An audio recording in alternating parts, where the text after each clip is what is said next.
taking a look at our Faire site like a total stranger would.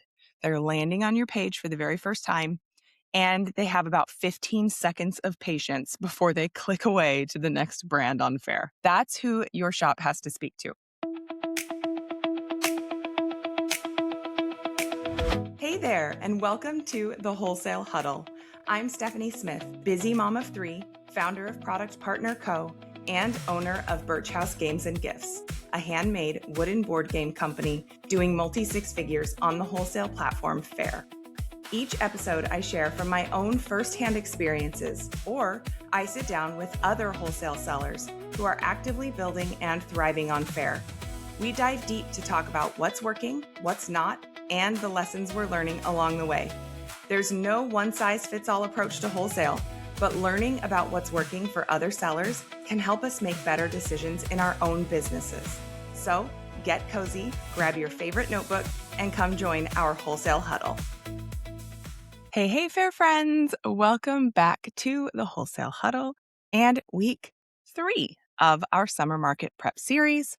Quick recap of where we are. Okay, week 1, we brainstormed, we set our goals, and we got our outreach materials ordered and on the move, right? Week 2, we picked our 1 or 2 platforms and mapped out a 5 email roadmap from now through the week after market. If you haven't done those yet, go back and catch episodes 1 and 2 first, because this week builds on having that groundwork in place. This week, we're doing the thing I mentioned all the way back in episode 1, which is taking a look at our Faire site like a total stranger would. And when I say total stranger, I mean a retailer who's never heard of you or seen your products before. They're landing on your page for the very first time, and they have about 15 seconds of patience before they click away to the next brand on Faire. That's who your shop has to speak to, okay? That's who we are going to shop as today as we walk through your site. The guide's week 3 audit breaks your Faire site into 4 areas: your homepage, your collections,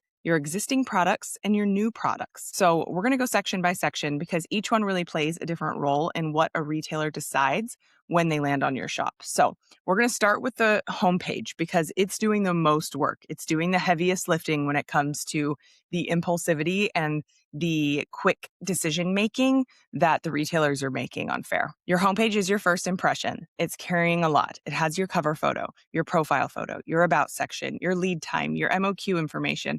Every one of those details is either building trust or quietly raising questions. Your cover photo especially, because it's absolutely the first thing a retailer sees when they land on your page. And if it's still from a shoot that you did 5 years ago, or it just looks like an AI product superimposed on a white background with no story or quality involved, that's worth fixing this week. Ask yourself, what feeling does it give someone who's never seen my brand before? Does this cover photo communicate who I am, who my customer is, and what my products are? Because that's exactly what your cover photo needs to do. So I'm going to be going back through my own Birch House homepage this week, and my cover photo needs a seasonal refresh. I know it does. So we are supposed to be showcasing fall and holiday buying for the summer market. And my current cover photo is not doing that. So that's getting updated before this market, no question. Let's talk about your about section next. Your about section is the next thing I want you to read with fresh eyes. Okay. I see about sections that read a lot like a LinkedIn bio, or ones that were clearly written the week someone very first set up their shop and haven't been touched or even viewed since then. You might be surprised what's there. Your about section should feel like a conversation with someone who genuinely loves what they make. Someone's coming and they can feel that you love and are passionate about your products. Okay. If it doesn't read that way, this is the week to rewrite it. Let's go ahead and verify your lead time and your MOQ. And remember, you can adjust your lead time as needed if market gets really busy for you. I do this almost every market. I end up having to push out my turnaround time since I'm a handmade to order brand. Okay, I have so many SKUs and it's a handmade product, so I don't make a bunch of inventory up front because I never know what people are going to order. So I have a lot of raw materials on hand. I'm ready to go when those orders start coming in. But about halfway through the market, I usually have to push out from the 4 to 7 business days to the 8 to 10. And that's a good problem to have, right? So just know that that's an option. If your lead time is listed as 6 weeks and it's actually 2, you could be losing orders to sellers that have more accurate info. So keep it up to date, keep it honest, keep it current, and just know you can push it out if things start getting busy or you start getting overwhelmed during the market. Let's move on to collections. For the summer market, your collections should be pulling retailers toward fall and holiday inventory. If you still have a seasonal collection at the top titled something like Summer Faves, we need to go and update that now, okay? Rename it, refresh the description, make sure that you have a bestsellers collection as well. That's easy to find because maybe you're not a seasonal brand. Having a bestsellers collection is very, very helpful. That collection is one of the simplest things that you can add to help a first-time visitor know exactly where to start, especially if you have a lot of SKUs. Now I want to talk about existing products. This is the section where I want you to be a little ruthless with yourself in the kindest way possible. First, remove or deactivate anything that's outdated or discontinued or out of stock indefinitely. A shop with a bunch of out of stock listings does not make a retailer think, ooh, this is in high demand. It screams, this shop has an inventory management issue. Okay. Be aware of this. Be mindful of this. That does not build retailer trust for them to see a bunch of out of stock listings. Clutter hurts conversion. I want you to think of that too. If a retailer has to wade through products that aren't relevant to what they want to buy right now, some of them just won't. They'll end up leaving. If it's too hard to navigate your site and it's too hard to find things that they identify with, they're just going to leave. All right. Look at your keywords. Faire uses keywords to match your products to what retailers are actually searching. And if you set those when you very first launched and haven't revisited them since, they probably don't reflect how buyers are searching right now. So spend some real time here. It's not the flashiest, funnest task. I know. I hate it, but it moves the needle. It really does. Okay. How are retailers searching for your products? And then we want to update any descriptions in our product listings where the language feels stale or off brand. It's not giving them enough information. Not every single listing needs to be updated between now and the market. That might be a lot. Just the ones that really jump out at you or some of your best sellers if you feel like you're not really showcasing the product in the perfect light. Let's go in and see how we could tweak those product descriptions. For new products, if you're launching anything for this market, get them uploaded, keyword optimized, and organized to the top of your product page this week. Okay. Don't let your new arrivals get buried, bump them up. But remember that the market is only a couple of weeks away and new products need time to get indexed and start showing up in searches. So if you're planning on launching some new products, then you want to get those listed ASAP. That needs to be priority. Okay. This week is also time to finish getting that retailer pitch list finalized. If you decided in week 1 that you wanted to pitch to new or existing retailers with physical outreach.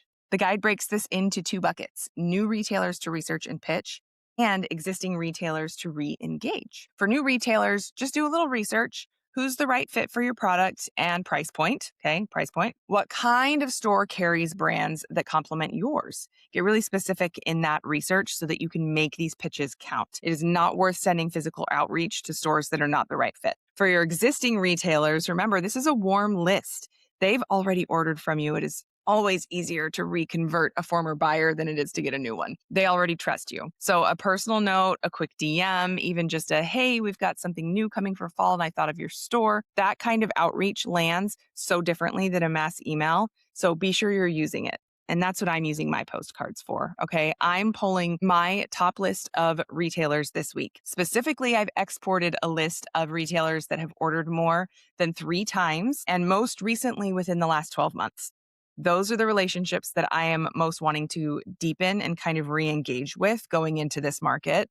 I see that as the highest conversion opportunity. They're going to see my postcard. They're going to remember me. They're going to go check and see how low on stock they are and hopefully start building out a cart. And they're going to get that personal touch from me next week. So I'm excited about that. Once your list is built, start sending out those pitches. Okay. Your outreach materials are ready from week 1. Your offer is locked in. And your shop is going to look polished from this week's audit work. So now it's actually go time.